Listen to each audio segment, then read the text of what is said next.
Hello everyone, welcome back to the channel. आज हमारा 75 days learning journey का है डे 11 और आज हम बात करेंगे सपोर्ट एंड रेजिस्टेंस के प्रैक्टिकल एप्लीकेशंस की। इसी सीरीज़ की पुरानी वीडियो में हमने सपोर्ट एंड रेजिस्टेंस को थ्योरेटिकली जाना था। आज हम देखेंगे कि हम चार्ट पे सपोर्ट एंड रेजिस्टेंस को कैसे मार्क करते हैं और कैसे उसकी मदद से एनालिसिस में अपना पैटर्न एनालिसिस करने की कोशिश करते हैं। तो अगर आप जैसे हमने कल बात की थी कि हम निफ्टी में चार्ट कैसे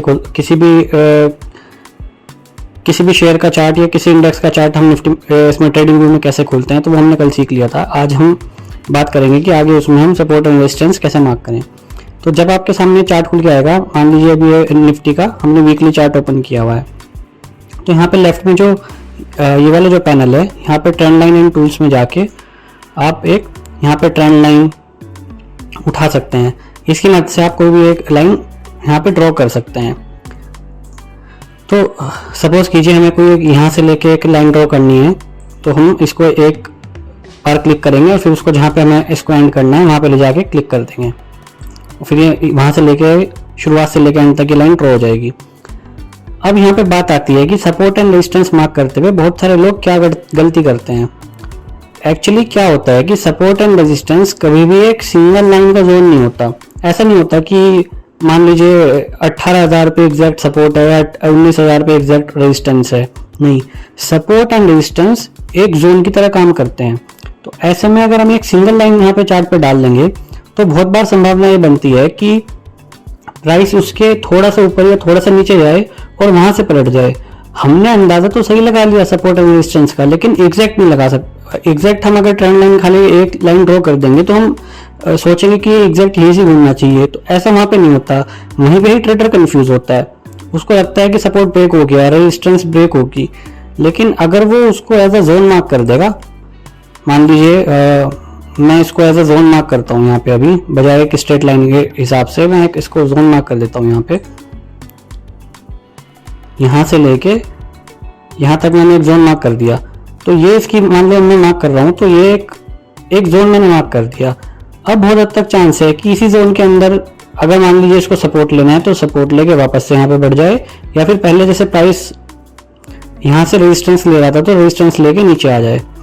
अच्छा, एक बहुत इंपॉर्टेंट चीज ये है कि जो पहले किसी शेयर के लिए सपोर्ट होता है, अगर वो ब्रेक हो जाए तो प्राइस उसके नीचे चला जाएगा, फिर ऊपर उठने की कोशिश करेगा। तो जो पहले सपोर्ट का काम कर रहा था अब वो रेजिस्टेंस का काम करेगा।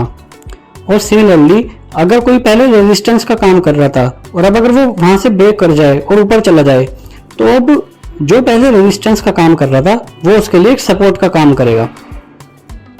ठीक है, अब जैसे हमने बात की थी अपनी पुरानी वीडियो में, जहाँ पे हम थ्योरेटिकल कंसेप्ट समझ रहे थे कि जहाँ से प्राइस बार बार नीचे टकरा के ऊपर उठे उसको हम सपोर्ट बोलते हैं, और जहाँ से बार बार टकरा के ऊपर से नीचे आए उसको रेजिस्टेंस बोलते हैं।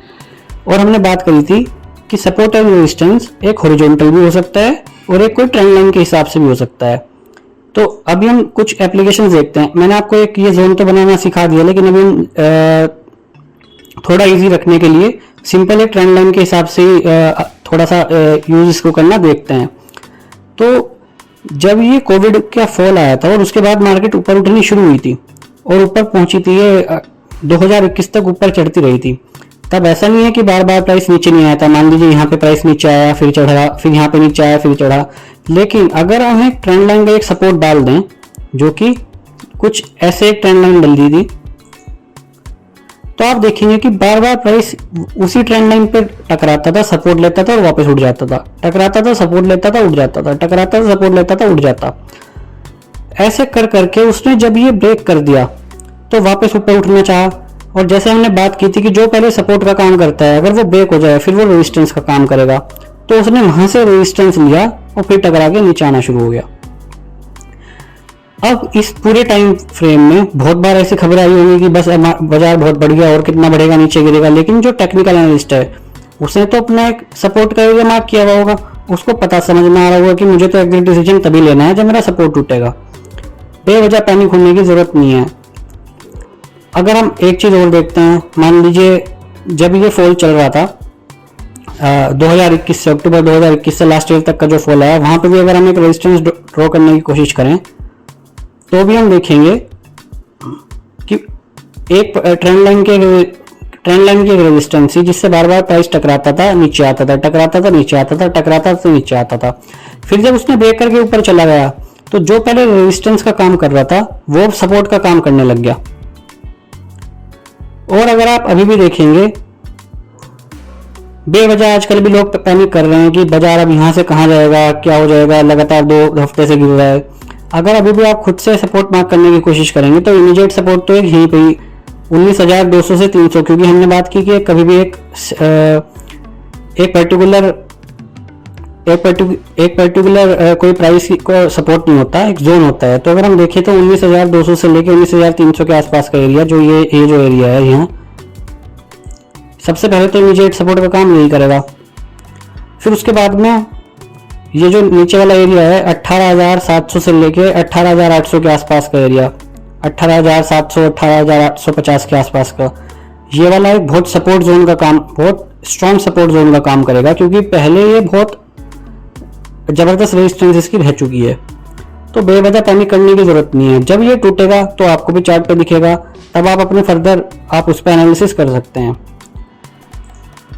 अगर हम यहाँ से भी एक ट्रेंड लाइन ड्रॉ करने की कोशिश करते हैं तो भी हम देखेंगे कि ऐसा हो सकता है कि आने वाले समय में, जब आने वाले 1-2 साल में और ये रैली यहाँ से देगा बाजार, तो हो सकता है इस वाली ट्रेंड लाइन का यहाँ पे सपोर्ट लेने की कोशिश करे, या फिर हो सकता है आप खुद भी उस टाइम पे देखेंगे कोई और ट्रेंड लाइन पे सपोर्ट लेने की जरूर कोशिश करेगा, या फिर किसी हॉरिजॉन्टल सपोर्ट के जोन में भी सपोर्ट लेने की बाजार कोशिश कर सकता है।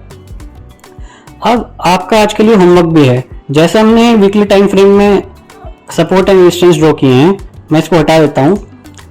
आपको ये डेली चार्ट पे आके सपोर्ट एंड रेजिस्टेंस ड्रॉ करना है, उससे आपकी प्रैक्टिस होगी।